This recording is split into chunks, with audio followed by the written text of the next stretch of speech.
She was the first. The Trailblazing Life of Shirley Chisholm by Kathryn Russell-Brown and Eric Velasquez.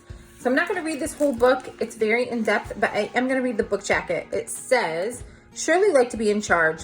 As a young girl at home and at school, she liked to do things her way. In college, she out-talked anyone who opposed her on the debate team.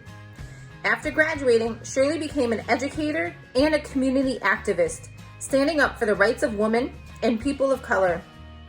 Her small stature and fiery determination often took people by surprise, but they listened. In 1964, Shirley brought her voice and leadership to politics. As the first Black woman to serve in the New York State Assembly, and later as the first Black woman elected to Congress, she championed gender and racial equality, educational programs, and the needs of the poor. Then, in 1972, Shirley shared her ideas with voters nationwide. She became the first Black person to seek the presidency of the United States as a major party candidate. Shirley Chisholm, a woman of many firsts, was a legendary political trailblazer whose legacy is a beacon for the diverse leaders of today.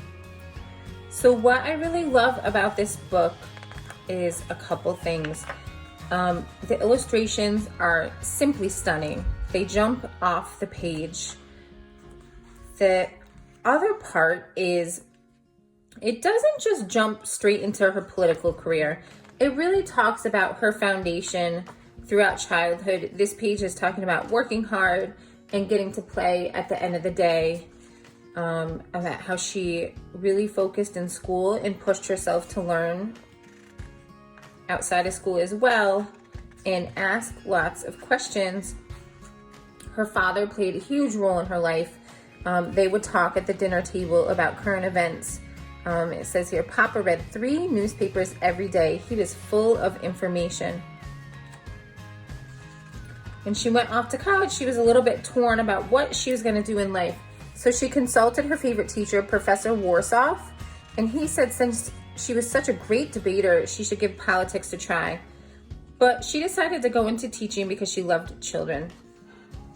She became really involved in politics as well as teaching and figured out that the politicians weren't actually standing up for their constituents and what their constituents needed.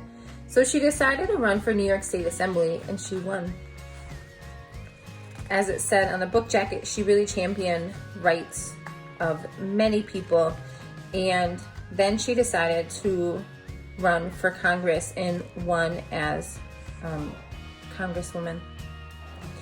From there, she decided to run for president. She was the first female to run on a major party platform.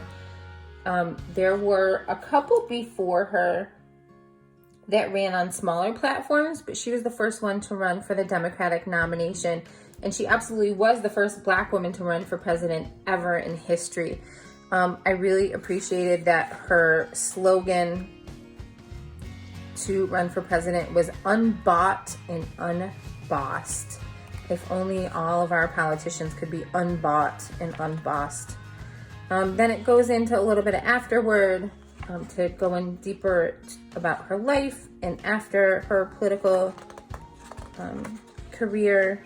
And they have some really phenomenal sources in the back that you can go dig deeper if you would like to learn more about Shirley Chisholm.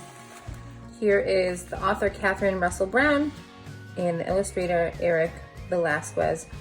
Phenomenal, phenomenal book. As you can see, this one is also from the library. We will definitely be purchasing this book for our bookshelves.